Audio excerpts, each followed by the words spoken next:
ಬಡವರು ಬಂದರೂ ಒಂದೇ ಥರನೇ, ಶ್ರೀಮಂತರು ಬಂದರೂ ಒಂದೇ ಥರ. ಈ ದೇವಸ್ಥಾನ ನಾವು ಸುಮಾರು ಒಂದು 50 ದೇವಸ್ಥಾನಗಳನ್ನ ನೋಡಿ ಕಟ್ಟಿರೋದು. ಒಂದೊಂದು ಕಂಬನೂ ಒಂದೊಂದು ವಿಶೇಷತೆ ಇದೆ. ನಮಸ್ಕಾರ ವೀಕ್ಷಕರೇ, ಮಸಾಲಾ ಚಾಯ್ ಮೀಡಿಯಾಗೆ ಸ್ವಾಗತ. ನಾವು ದೇವಸ್ಥಾನಗಳದ್ದು ಸುಮಾರು ಕವರ್ ಮಾಡಿದ್ದೀವಿ. ಅದರಲ್ಲಿ ಉಳ್ಕೊಂಡಿದ್ದಂಥ ಒಂದು ದೇವಸ್ಥಾನ ಅಂತ ಹೇಳಿದ್ರೆ ಈ ತಿರುಮಲಾಪುರ ಅನ್ನೋ ಒಂದು ಜಾಗದ ಪಕ್ಕದಲ್ಲಿ ಇರುವಂತಹ ಒಂದು ದೇವಸ್ಥಾನ. ಇದು ಮೇನ್ ಹೈವೇ ಪಕ್ಕದಲ್ಲೇ ಇರುವಂಥದ್ದು. ಈಗ ಯಾವುದೇ ಒಂದು ಕಾರ್ಯ ಸಿದ್ಧಿ ಆಗಬೇಕಂದ್ರೆ ನಮಗೆ ಶನಿ ದೇವರ ಒಂದು ಕೃಪೆ ಇರಲೇಬೇಕು. ಯಾವುದೇ ಒಂದು ಕಾರ್ಯ ನಮಗೆ ಸರಿಯಾಗಿ ಕೂಡಿ ಬರಲಿಲ್ಲ ಅಂದ್ರೆ ನಾವು ಶನಿ ದೇವರನ್ನ ಯಾವಾಗಲೂ ದೂಷಿಸ್ತಾ ಇರ್ತೀವಿ. ಏನು ಶನಿ ಅಡ್ಡವಂತು ಅಂತ.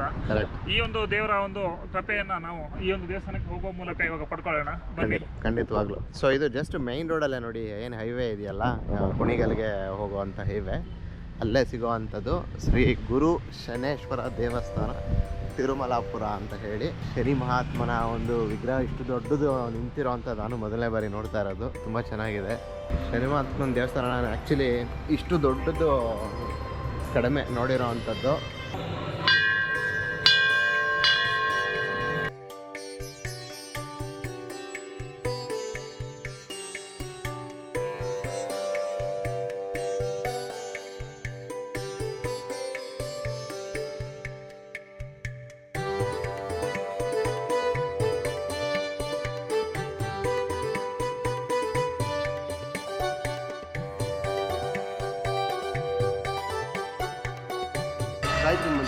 ಗಾಯತ್ರಿ ಮಂತ್ರದ ಶುರು ಆಗುತ್ತೆ ಪೂರ್ತಿ ಹೇಳ್ಕೊಂಡು. ಓಕೆ, ಅಂದರೆ ಈಗ ಪ್ರತಿ ಕಲ್ ಮೇಲೂ ನಾವು ಹಿಂಗೆ ನಿಂತ್ಕೊಂಡು ಒಂದು ಶನೇಶ್ವರಾಯ ನಮಃ ಅಂತ ಈ ಥರ ಹೇಳ್ಕೊಂಡು ಮನಸ್ಸಲ್ಲಿರೋ ಅಂಥದ್ದು ಗಾಯತ್ರಿ ಮಂತ್ರನೇ ಹೇಳ್ಕೊಂಡು 108 ಸತಿ ಗಾಯತ್ರಿ ಮಂತ್ರ ಹೇಳಿದ್ರು ಒಳ್ಳೇದಾಗುತ್ತೆ. ಓಕೆ. ಈ ದೇವಸ್ಥಾನದ್ದು ವಿಶೇಷ ಏನಂದರೆ, ಫಸ್ಟು ಬಂದಿದ ತಕ್ಷಣ ಗಣೇಶನ ದರ್ಶನ ಮಾಡಿಕೊಂಡು, ಓಕೆ, ನೆಕ್ಸ್ಟ್ ಸ್ವಾಮಿ ದರ್ಶನ ಮಾಡಿಕೊಂಡು, ಅದಾದ ನಂತರ ಆಂಜನೇಯ ಸ್ವಾಮಿ ದರ್ಶನ ಮಾಡಬೇಕು ಅಂತ ಹೇಳೋದು. ಓಕೆ, ಆ ಥರ ವಿಶೇಷತೆ ಮಾಡಿರೋದು. Okay okay. ಈ ಬರೀ ದೇವಸ್ಥಾನ ಬರೀ ಸ್ವಾಮಿಗೆ ಅಂತ ಮೀಸಲಿಟ್ಬಿಟ್ಟಿದ್ದೀವಿ. ಎಲ್ಲೇ ಹೋದ್ರೂ ಗಣಪತಿಗೆ ಮೊದಲನೇ ಪೂಜೆ ಅನ್ನೋ ಹಾಗೆ. ಸೊ ಇಲ್ಲಿ ಗಣೇಶನ ಒಂದು ದರ್ಶನ ಪಡೆದು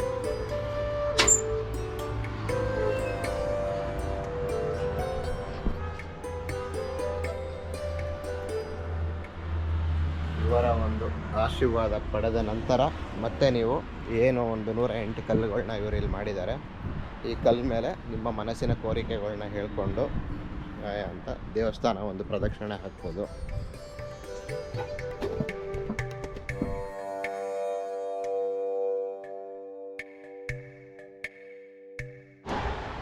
ಸೊ ಹಾಗೇನೆ ಸಹ ಇಲ್ಲಿ ಇರೋ ಅಂಥದ್ದು ಆಂಜನೇಯ ಸ್ವಾಮಿಯ ಗುಡಿ.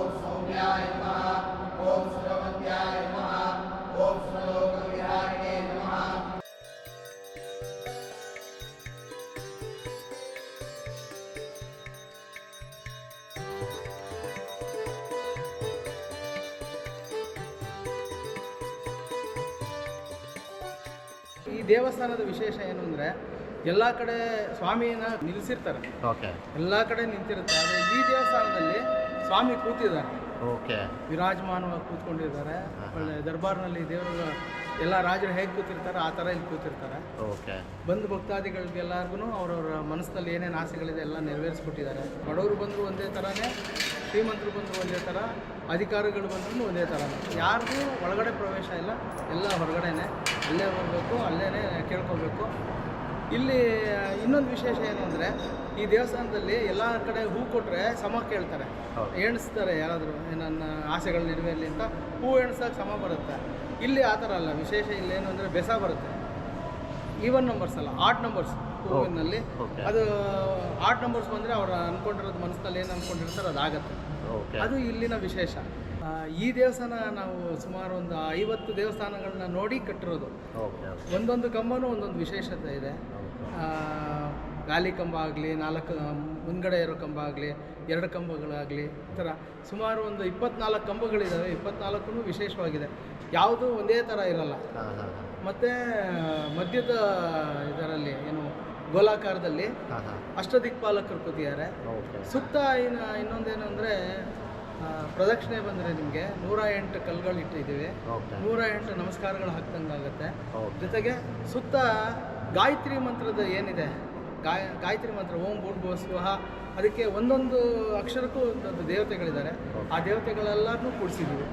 ಸೊ 24 ಇದರಲ್ಲಿ ಬಂದರೆ ನಿಮಗೆ ಅಷ್ಟು ಗಾಯತ್ರಿ ಮಂತ್ರದ ಇದು ಸಿಗುತ್ತೆ. ಓಕೆ. ಸೊ ವಿಶೇಷವಾಗಿ ಮೇಲ್ಗಡೆ ಗೋಪುರನೂ ಸಹ ನೋಡಿದ್ವಿ. ಹೌದು, ವಿಮಾನ ಗೋಪುರ ಕೂಡ ಈ ಗರ್ಭಗುಡಿ ಏನಿದೆ ಪೂರ್ತಿ ಕೃಷ್ಣಶಿಲೆ ಕಟ್ಟಿರೋದು. ಓಕೆ ಅದ್ರ ಜೊತೆಗೆ ಈವನ್ ವಿಮಾನ ಗೋಪುರ ಕೂಡ ಕೃಷ್ಣಶಿಲೆ, ಕೆಳಗಡೆಯಿಂದ ತುದಿವರೆಗೂ ಒಂದೇ ಕಲ್ಲಲ್ಲಿ ಕಟ್ಟಿರೋದು. ಕೃಷ್ಣಶಿಲೆ ಕಲ್ಲಲ್ಲಿ ಕಟ್ಟಿದ್ದೀವಿ, ಅದೊಂದು ವಿಶೇಷ. ಈ ಥರ ಮತ್ತು ಎಲ್ಲ ಕಡೆಗೂ ಸೂರ್ಯ ಭಗವಾನನ್ನು ಯಾವ ಕಡೆ ಅವರ ದೇವಸ್ಥಾನ ಇರುತ್ತೆ ಆ ಕಡೆ ಉತ್ತರಾಭಿಮುಖವಾಗಿ ಕೂಡಿಸ್ತಾರೆ, ಇಲ್ಲ ಪೂರ್ವಾಭಿಮುಖವಾಗಿ ಕೂಡಿಸ್ತಾರೆ. ನಾವು ಪಶ್ಚಿಮ ಭಾಗದಲ್ಲಿ ಕೂಡಿಸ್ತಿದ್ವಿ. ಏನಂದರೆ ಸೂರ್ಯ ಪೂರ್ವದಿಂದ ಹುಟ್ಟಿ ಪಶ್ಚಿಮಕ್ಕೆ ಹೋಗ್ತಾರೆ. ಸೊ ಅವ್ರು ಯಾವಾಗಲೂ ಕಾನ್ಸ್ಟೆಂಟಾಗಿ ಒಂದೇ ಕಡೆ ಇರಲ್ಲ, ಪೂರ್ವದಿಂದ ಪಶ್ಚಿಮಕ್ಕೆ ಹೋಗೋದ್ರಿಂದ ಪಶ್ಚಿಮ ಭಾಗದಲ್ಲಿ ಕೂಡಿಸಿದ್ದೀವಿ. ದೊಡ್ಡದಾಗಿ ಕೂಡಿಸಿದ್ದೀವಿ ಸೂರ್ಯ ಭಗವಾನನ್ನು, ಅವ್ರನ್ನ ನೋಡ್ಬೋದು. ಮತ್ತು ಸ್ವಾಮಿನೂ ಕೂಡ ದೊಡ್ಡದಾಗಿ ನಿಲ್ಲಿಸಿದ್ದೀವಿ, ಎದುರುಗಡೆ ಬಂದ ತಕ್ಷಣ ಗೊತ್ತಾಗಲಿ ಅಂತ. ಎಲ್ಲ ಕಡೆ ದೇವ್ರ ನಿಂತಿರ್ತಾರಲ್ವ, ಅಲ್ಲೂ ಕೂಡಿಸ್ಬೇಕು ಅಂತ ಇದ್ವಿ.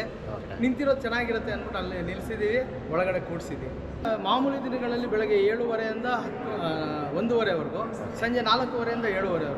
ಶನಿವಾರ ಬೆಳಗ್ಗೆ 7 ಗಂಟೆಗೆ ತೆರೆದ್ರೆ ರಾತ್ರಿ 9:30ವರೆಗೂ ತೆಗ್ದಿರೋದು. ಅಮಾವಾಸ್ಯೆಗಳಲ್ಲೂ ಅಷ್ಟೇ. ವಿಶೇಷ ಪೂಜೆ ಅಂತ ಬಂದರೆ ವಿಶೇಷ ಪೂಜೆಗಳು ಎಲ್ಲ ಇದರಲ್ಲೂ ಇದೆ. ಅಂದರೆ ಹಬ್ಬ ಹರಿದಿನಗಳಲ್ಲಿ ವಿಶೇಷ ಪೂಜೆ ಇರುತ್ತೆ. ಅದ್ರ ಜೊತೆಗೆ ಸ್ವಾಮಿ ಜಯಂತ್ಯೋತ್ಸವ, ಮತ್ತು ಶ್ರಾವಣ ಮಾಸದಲ್ಲಿ 4 ವಾರಗಳ ಪೂಜೆ, ಕಾರ್ತಿಕ ಮಾಸದಲ್ಲೂ 4 ವಾರಗಳ ಪೂಜೆ ಇರುತ್ತೆ. ಜೊತೆಗೆ ಕಾರ್ತಿಕ ದೀಪೋತ್ಸವ ಅಂತ ಮಾಡ್ತೀವಿ. ಆ ದಿವಸ ಎಲ್ಲ ಬಂದು ಅನ್ನದಾನ ಮಾಡ್ತಾರೆ ಅಲ್ಲಿ ಜನಗಳು. ಜೊತೆಗೆ ಮಹಾಶಿವರಾತ್ರಿ ಜಾತ್ರೆ ನಡೆಯುತ್ತೆ 2 ದಿವಸ. ಅವತ್ತು ನಾಟಕ ಎಲ್ಲ ನಡೆಯುತ್ತೆ, ರಾತ್ರಿ ಎಲ್ಲ ಜಾಗರಣೆ ಇರುತ್ತೆ. ಮತ್ತು ವಿಶೇಷ ಅನ್ನದಾನ ನಡೆಯುತ್ತೆ. ಅನ್ನಪ್ರಸಾದ, ಅನ್ನದಾನ ಅನ್ನೋಕ್ಕಿಂತ ಅನ್ನಪ್ರಸಾದ ಅಂತ ಹೇಳ್ತೀವಿ. ಸುಮಾರು 4,000 ರಿಂದ 5,000 ಜನ ಊಟ ಬಂದು ಮಾಡ್ಕೊಂಡು ಹೋಗ್ತಾರೆ, ನಾಟಕ ನೋಡ್ತಾರೆ. ಹೀಗೆ ತುಂಬ ಜನ ಬರ್ತಾರೆ. ನೀವು ದಯವಿಟ್ಟು ಎಲ್ಲರೂ ಬನ್ನಿ, ಬಂದು ಸ್ವಾಮಿ ದರ್ಶನ ಮಾಡಿ ಕೃತಾರ್ಥರಾಗಿ ಅಂತ ಕೇಳ್ಕೊತೀನಿ. ಧನ್ಯವಾದಗಳು. Thank you.